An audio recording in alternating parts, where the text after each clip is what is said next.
민주당 공천 갈등이 확산되는 가운데 공천 배제됐던 임종석 전 청와대 비서실장이 당의 결정을 수용한다고 조금 전 밝혔습니다. 민주당을 탈당한 김영주 국회 부의장은 오늘 국민의힘에 입당합니다. 민주당 총선 상황실장 맡고 있는 김민석 의원 전화 연결돼 있습니다. 의원님 안녕하세요. 네, 안녕하세요. 이른 아침부터 감사합니다. 네네. 공천 얘기하기 전에 한 가지 여쭤보고 가겠습니다. 의원님께서는 총선 상황실장과 정책의장 맡고 계십니다. 공천 작업이 끝나면 바로 정책 대결이 본격적으로 펼쳐질 텐데 어떤 공약들 지금 준비하고 계십니까?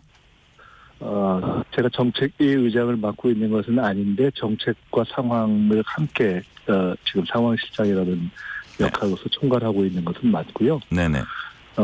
공약은 저희가 차근차근 말씀드릴 텐데 이미 말씀드린 것 중에는 가령 최근에 정부가 주식시장의 밸류업을 얘기했는데 실제로는 별 실효를 못 보고 있는데 개미들이 그러니까 소액주주를 중심으로 해서 주식시장을 정상화하고 업시킨다는 측면에서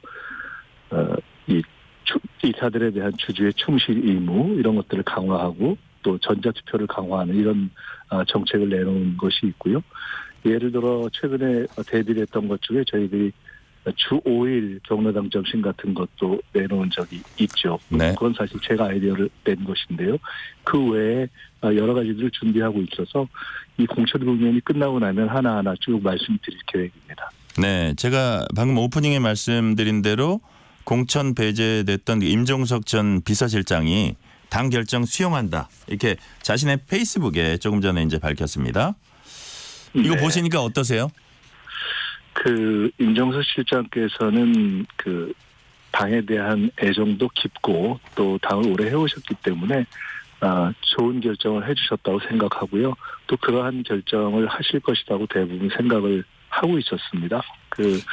사실은 이번에 저희들이 이제 오래전에 몇 해 전에 정해진 룰에 따라서 공천이 진행되고 또 단면평가로 심사가 진행돼서 본인들에게도 충격이고 또 보는 분들에게도 상당히 쉽지 않은 과정인 하위 10% 하위 20% 이런 과정을 거쳤는데요. 근데 일부 다른 결정을 하는 분들이 있지만 대부분의 경우는 그것을 수용하거나 또 그런 어떤 불리함을 안고 경선에 들어가고 하십니다. 그러니까 큰 틀에서는 그런 당의 과정과 결정 과정을 수용하는 것이 민주당의 오랜 어떤 전통이기도 하고 또 대부분 현재의 당사자들이 그런 길을 선택하고 계시다 이렇게 보시면 될 것 같습니다. 오늘 근데 이게 페이스북 글을 보니까 뭐 탈당 여부라든지 향후 거치와 관련해서 언급은 없고 이제 수용한다. 뭐 어떻게 보면 제일 중요한 얘기를 한 것 같고요. 네. 당의 결정을 수용하겠다는 메시지는 당장 탈당은 하지 않겠다. 이거를 일단 알려주기 위한 거다. 이런 해석도 지금 나오고 있어요. 이건 어떻게 보세요? 글쎄요. 제가 지금 그 글을 전문을 읽어보지 않고 지금 말씀을 저도 사실은 전체 상황을 맡고 있긴 하지만은 저도 또 제 선거가 있기 때문에 아침 네. 인사를 신길동에서 아침 인사를 그러시군요. 전화를 받았기 때문에 그 맥락은 제가 좀 자세히 읽어보고 말씀드려야 할 것 같고요. 아마 임종석 전 실장께서 또 본인의 입장을 육성으로 또 이야기할 기회가 있지 않겠습니까? 비슷한 질문 하나만 드릴게요. 홍영표 의원은 조금 이제 탈당을 시사하는 듯한 발언을 조금 하셨어요. 이게 네, 지금 어떻게 네. 될 것 같습니까? 홍 의원 같은 경우는? 글쎄요, 저도 그 부분은 정확히는 모르겠습니다. 다들 지금 선택들이 다르셔서요. 예를 들어, 윤영찬 의원 같은 경우는 이제 경선, 그러니까 하위 10% 또는 20%에 들었는데 경선에 들어가는 분도 계시고 또 공천에서 탈락되었는데 예를 들어 지금, 친명, 비명 이렇게 하지만 이른바 친명으로 분류되어 있던 안민석 의원 같은 경우도 본인의 공천이 안 된 것에 대해서 문제 제기를 하시지만 당을 떠날 가능성은 전혀 없는 것이고 네네. 등등 그래서 다들 이렇게 본인들의 가치나 철학 이런 것에 따라서 선택이 다르기 때문에 홍영표 의원님께서 어떤 최종 판단하실지는 조금 더 봐야 될 것 같습니다. 네. 의원님 어제 기자회견하면서 민주당 공천이 국민의힘 공천보다 더 낫다. 그러니까 그 국민의힘 공천이 더 못하다 이런 취지로 이제 말씀하셨습니다. 어떤 이유로 또 그렇게 보신 건가요? 과정과 결과를 보고 적어도 이게 이제 불가피한 진통의 측면이 있는데 과정과 결과라는 면에서 최소한 국민의힘보다는 낫다고 말씀을 드린 거고요. 과정이라는 것은 이게 뭐 갑자기 어떤 정치적 목표를 위해서 만들어진 룰이 아니라 몇 년 전부터 만들어진 룰에 기초해서 평가 방법 또한 이미 정해졌던 평가 방법에 기초해서 동료 의원이나 지역 주민이나 당원이나 또는 당직자들의 평가로 점수가 나오는 것이 주로 현재의 하위를 다루는 점수차가 나는 것이고 일단 그 점이 그렇고요.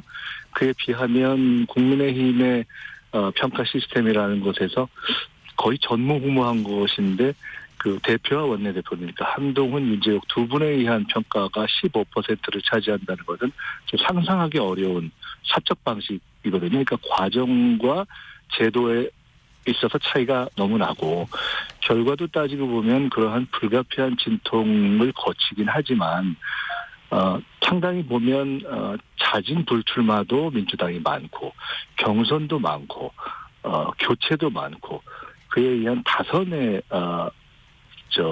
교체도 많고 사실 그렇거든요. 근데 결과를 보시면 이번 그 쌍특검 표결 전까지 국민의힘은 거의 현역이 그냥 그대로 다 살았잖아요. 근데 그 이유가 뭐냐 이렇게 보면 결국 쌍특검에서의 이탈표를 우려한 그냥 현역 살리기였다 이런 평가가 스스로도 나오고 있는 것이어서 어떤 의미에서 보면 지금 국민들께서 우려하는 국정의 제일 큰 문제가 국정은 무능하고 그 배후에 하여간 김 여사 문제만 생기면 그걸 덮기 위한 방식으로 국정이 진행되는 일종의 여사국정 같은 그러한 문제로 사실 우려하고 있는 것인데 지금 이 국회에서 그 다음 국회를 이어나갈 국민의힘의 국회의원을 정하는 공천도 가장 따지고 보면 김 여사 지키기를 중심으로 돌아가는 거 아니냐. 어떻게 보면 그런 의미에서 방탄 공천이라도 볼 수도 있고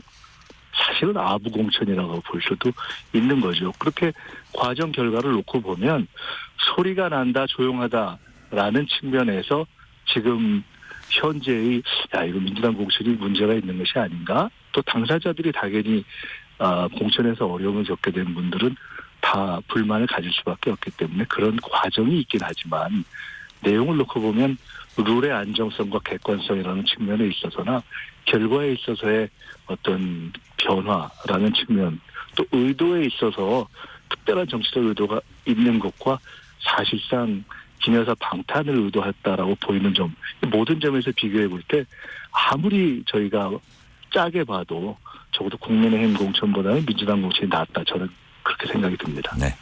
반면에 이제 많은 분들이 지적하는 게 민주당에서 공정성 부분에서 더 문제가 많이 노출됐다. 그리고 그로 인해서 갈등이 아주 폭발적으로 폭발됐다. 예컨대 그 더 많은 주요 의원들이 납득 못하겠다면서 원색적으로 당대표 비난하고요. 탈당도 이제 꽤 하고 선관위원장 하던 분이 여론조사 업체 누군가 끼워 넣었다 폭로하고 그래서 이제 여론조사 공정성마저 의심받고 있습니다. 이런 공천 과정 봤을 때 공정성 부분에서 민주당이 국민에게 신뢰를 줬다고 보세요? 과거에 보시면요. 사실 공천은 정치인에게 있어서는 선거에 지는 것보다 공천에서 탈락하는 것이 훨씬 더 고통스럽고 힘듭니다. 네. 저도 공천에 배제도 돼보고 지역구 이동도 돼보고 그랬는데 이게 참 참기 어려운 당사자의 눈으로 볼 때는 이러이러한 점이 다 타당하지 않다라고 보이는 면들이 있죠. 그럼에도 불구하고 승복을 하고 이제 그렇게 하는 건데요. 근데 전체적으로 보면 결과적으로 볼 때 이른바 친명만 산 것도 아니고 비명이 다 탈락된 것도 아니고 그 공천에서 결과가 어렵게 당사자가 어렵게 나오는 분 중에 흔히 친명과 비명도 다 섞여 있고 그렇기 때문에 그것을 과정이나 결과를 다 놓고 볼 때 일방적으로 한쪽이 불공정하다 이렇게 보기가 객관적 결과상으로도 그렇게 이야기가 좀 어려운 건 아닌가 이렇게 봅니다. 네. 김영주 부의장이 오늘 국민의힘에 입당합니다. 본래 지역구였던 서울 영등포 갑 출마가 이제 유력한 것으로 알려졌어요. 이제 의원님하고 바로 옆 지역구라서 더더욱 네. 뭐 잘 아시기도 하고 어떻게 보면 친하기도 하시고 하실 텐데 김 부의장 탈당 여당의 뭐 일종의 시너지였거나 이런 거 줘서 민주당의 불리한 요소로 작용할 것이다. 뭐 이런 관측도 있는데 어떻게 보세요? 사실 이제 동료 의원들이 공천에서 어떤 경우에는 평가 점수가 나쁘거나 경선에서 탈락하거나 이런 모습을 하루하루 지켜보는 게 고통스럽습니다. 저도 바로 옆 지역의 김영주 부의장님은 당연히 가깝고 친하지 않았겠습니까? 근데 네. 이번에 이제 하위에 들어간 것이 나오는 뉴스도 놀랬고 탈당하신 것도 놀랬고 그러니까 입당하신 것도 놀라셨겠어요. 국민의힘 가시는 뉴스를 들었을 땐 정말 지금 뭐 멘붕이죠, 솔직히. 네. 그러니까 이게 정치의 가치와 철학이라는 것이 결국 최종 선택인데 저가 이제 최근에 바로 옆이기 때문에 어떻게 뭐라고 말씀드리기가 참 어려운 상황이지만 처음에는 놀라움에서 어떤 충격 이고 사실 지금은 이해가 좀 어려운 상황인데 네. 대부분 보면 지역에 주민들이나 아니면 당원들도 일단 이해가 잘 안 가는 그런 과정이라고 보시는 것이 맞을 것 같아요. 아마 비슷한 생각들이 아닐까 싶습니다. 그것이 국민의힘에 도움이 될까 글쎄요. 정치가 꼭 그런 건 아니지 않습니까? 네. 이재명 대표는 김영주 부의장이 채용 비리 부분에서 소명하지 못해서 0점 처리됐다 이렇게 말했어요. 그랬더니 이제 김 부의장은 지난 국회 19대 20대 국회에서 이미 다 해명이 된 사안이고 자신이 검찰이나 경찰 조사조차 받지 않았다 이렇게 반박을 했습니다. 검경 조사조차 안 받은 사안을 소명 안 됐다고 0점 처리됐다? 이게 상식적입니까? 그것은 아마 제가 일단은 그 팩트에 대해서는 두 분은 각각 나름의 그 사실을 말씀하셨을 거로 제가 추정됩니다. 왜냐하면 그 사안에 직접 관여하거나 직접 말씀을 듣지 않았기 때문에. 근데 아마도 이재명 대표는 실제 심사 과정에서 대부분 어떤 전과가 있거나 또는 의혹이 있는 사안들에 대해서 심사위원회에서 묻고 그에 대해서 답합니다.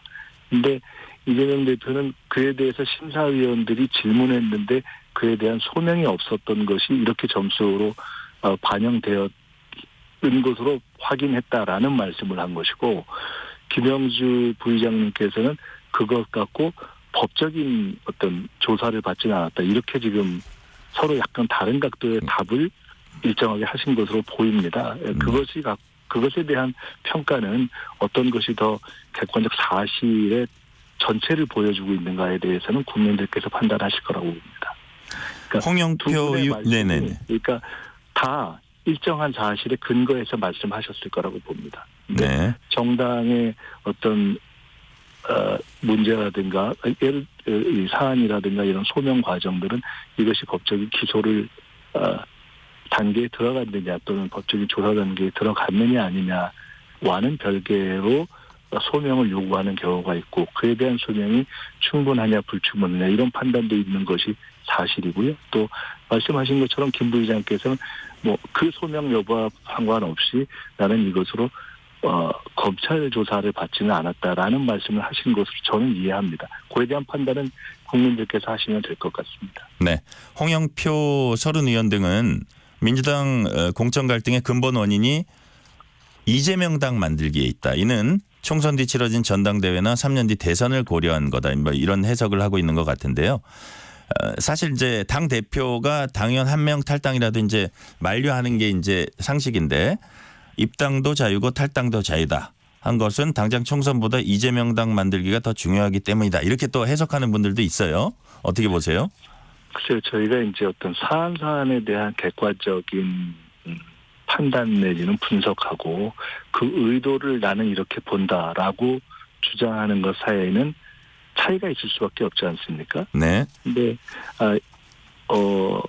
이러저러한 주장은 가능하죠. 그런데 어쨌든 지금 문제가 된 분들의 많은 경우에 예를 들어 하위 10% 20%가 된 것은 그게 어떤 의도를 가지고 만들어낸 과정이 있는 것이 아니라는 것은 사실은 명료하거든요. 그것은 그냥 그런 과정이 아까 말씀드렸던 것처럼 당원들이나 당직자나 동료 의원들의 평가로 나온 부분 사실 국회 출석 점수나 법안 점수로는 큰 차이가 나지 않습니다. 의원들이 다 기본 점수는 하기 때문에 그래서 네. 지금 다 추정키로는 그런 단연 평가에서 점수 차가 대부분 났을 것이다. 그리고 아마도 평가 시기에 공교롭게도 맞았던 체포동의안 가결 시기 이후에 전반적으로 가결에 참여하거나 했던 분들에 대한 비판이 굉장히 높았던 시기에 평가가 돼서 이렇게 반영됐을 것으로 본다 하는 것이 거의 정설처럼 지금 이해되고 있거든요. 네. 그것 자체를 가지고 무슨 의도가 있었다고 보기는 어렵죠. 그러니까 그 결과를 놓고 이게 몽땅 어떠한 악이다라는 일종의 음모론으로 해석하는 것은 주장은 가능하지만 그다지 팩트에 부합하지는 않는 것으로 보입니다. 네. 이른바 여전사 3인방 공천에 대해서도 논란이 있습니다. 서울 중성동갑 전현희 전 위원장 전략 공천한 게 과연 임 전 실장보다 그 지역 경쟁력이 뛰어나서 한 건지 이런 의문을 이제 제기한 분들이 있고요. 추미애 전 장관 이현주 전 의원은 양지에 보낸 거 아니야? 좀 험지에서 여전사답게 싸워야 되는데 양지에 보낸 것 아니야? 이런 그 어떤 평가도 나오고 있어요. 어떻게 보세요?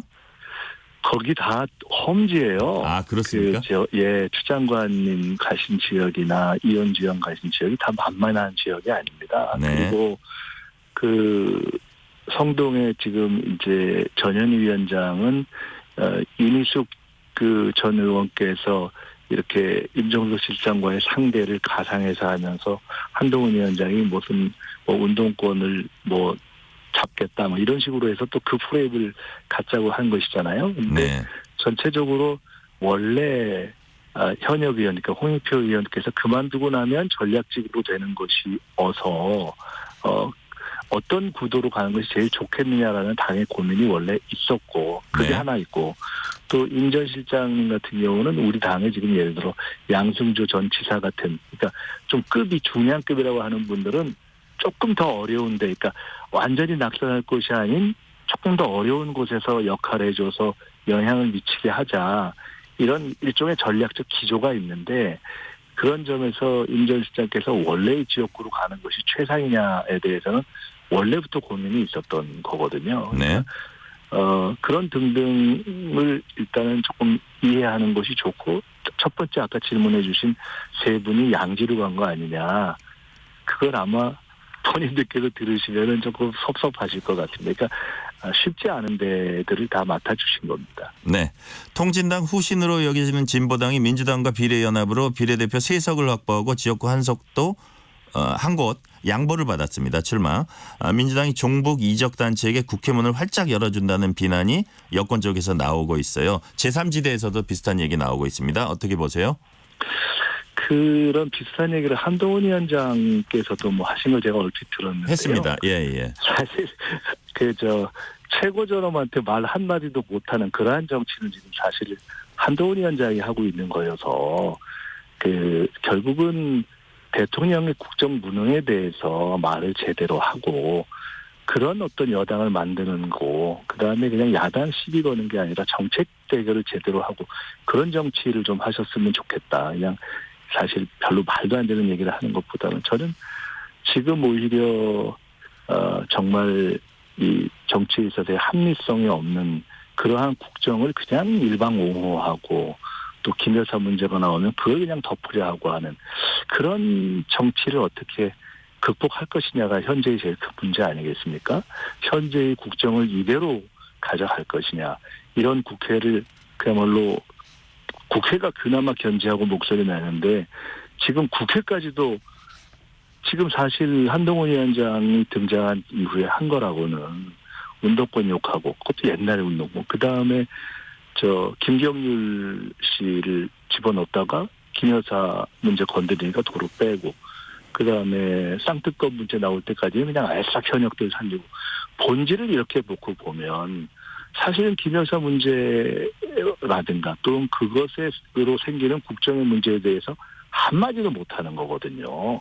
이런 걸 어떻게 극복할 것이냐 고민을 해야지 저는 그렇게 하는 것이 정도라고 봅니다. 그냥 그 근본에 대해서 고민하지 않고 자꾸 이렇게 아주 지연 말단적인 것 같고 트집 잡는 식의 태도가 과연 정말 정부 여당다운 태도인지 저는 반문하고 싶습니다. 제가 사실은 한동훈 위원장의 운동권 청산을 여쭤보려고 그랬는데 어느 정도 대답이 됐다고 보고 시간 관계상 마지막 질문으로 갈게요. 당의 총선 승리 전략은 무엇인지 좀 거기에 대해서 설명을 해 주세요. 우선 저희는 지금 이대로 갈 거예요. 어저께 어떤 분이 저한테 이렇게 말씀하시더라고요. 못 살겠다 심판하자라는 게 지금 국민의 마음인데 민주당이 빨리 잘 현재의 공천을 둘러싼 진통을 극복해 주기 바란다 이렇게 말씀을 들었습니다. 네. 굉장히 무겁게 받아들이고요. 현재의 국정을 그대로 가게 할 거냐 더 국회까지 장악하고서 완전히 국회까지 이틀막으로 가게 할 거냐 그렇게 않도록 민주당이 잘해라 하는 것이 국민들께서 저희 민주당에 현재 보내주시고 계시는 엄중한 요청이라고 생각합니다. 그 요청을 받을 수 있도록 현재의 이 공천 진통에 대해서 잘 정리하고 설명하고 또 원래의 정책 대결을 통해서 국정 무능을 국민들께서 엄하게 다스리실 수 있는 그러한 환경을 저희가 빨리 회복하도록 하겠습니다. 네, 오늘은 여기까지 듣겠습니다. 김민석 민주당 의원이었습니다. 감사합니다. 네, 감사합니다.